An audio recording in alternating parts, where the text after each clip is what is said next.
सुप्रभात बच्चों, मैं मनोज सर आप सभी का आज की इस ऑनलाइन कक्षा में फिर से स्वागत करता हूं।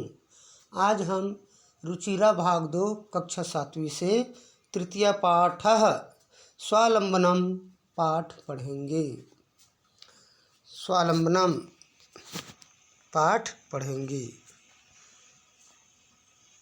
पाठ पढ़ने से पहले आप सभी को शब्दार्थ याद कर लेना चाहिए। अपना पाठ खुद याद कर लेना चाहिए शब्दार्थ को, ताकि आपको अच्छे से समझ आ जाए। स्वावलंबनम अर्थात खुद का कार्य स्वावलंबी होना चाहिए। खुद के कार्य स्वयं से सभी कार्य करना चाहिए। स्वावलंबी होना चाहिए अर्थात अपना कार्य स्वयं करना चाहिए। तो इसी पर आधारित यह बहुत अच्छा कहानी है, पाठ है। इसको अच्छे से समझेंगे और आप सबको अच्छे से याद हो जाएगा। शब्दार्थ को अच्छे से देख लीजिए। समृद्धः अर्थात धनी, चत्वारिंशत् 40, अष्टावश 18, प्रकोष्ठेषु कमरों में, 50 50, गवाक्षः खिड़कियाँ,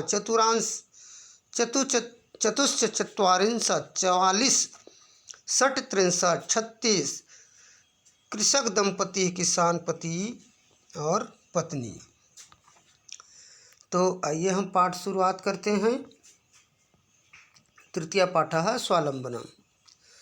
कृष्णमूर्तिः श्रीकंठस्य मित्रे आस्ताम्। श्रीकंठस्य पिता समृद्धः आसीत्। कृष्णमूर्ति और श्रीकंठ दो मित्र थे।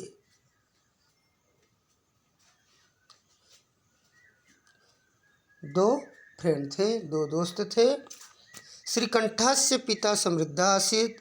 श्रीकंठ के पिता अमीर थे, धनवान थे। अतः तस्य भवने सर्वविधानि सुख साधनानि आसन्। इसलिए उसके घर में सभी प्रकार के सुख साधन थे। वह अमीर थे, श्रीकंठ के पिता, इसलिए उनके घर पे सब चीज़ की सुविधा थे।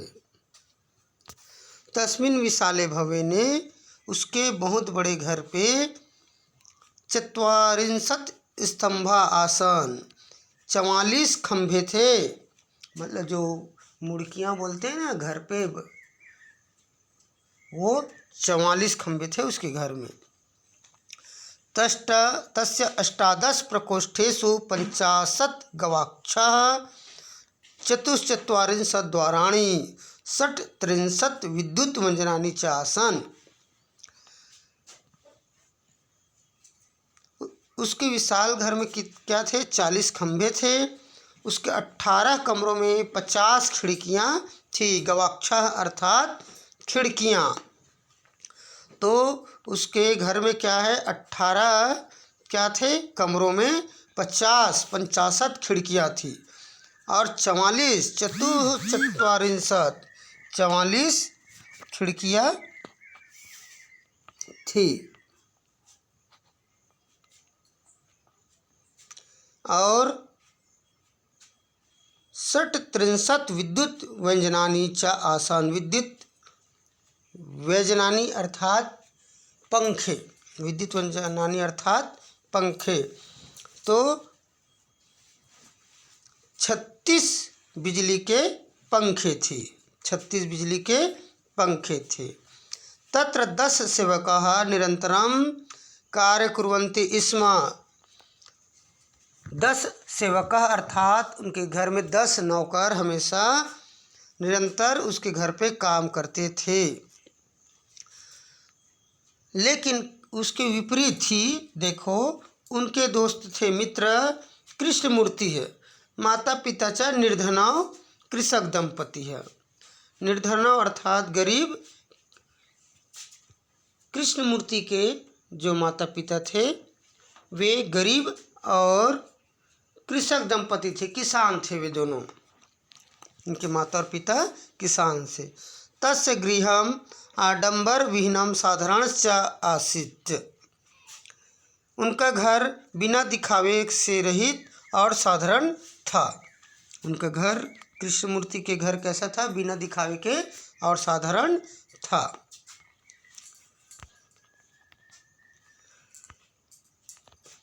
फिर एक बार क्या हुआ?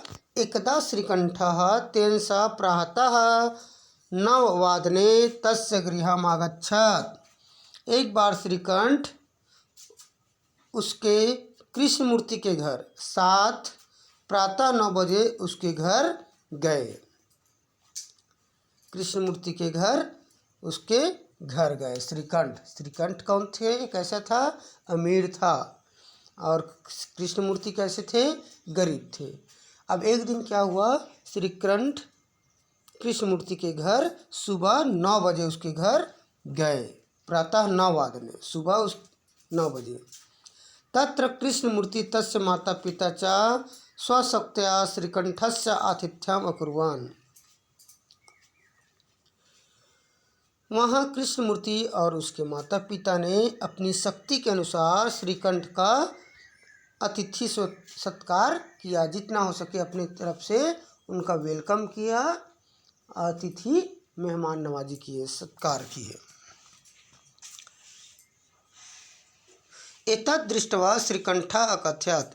ये सब को देखकर श्रीकंठ ने कहा, मित्र अहम भवतां सत्कारेण संतुष्टो अस्मि।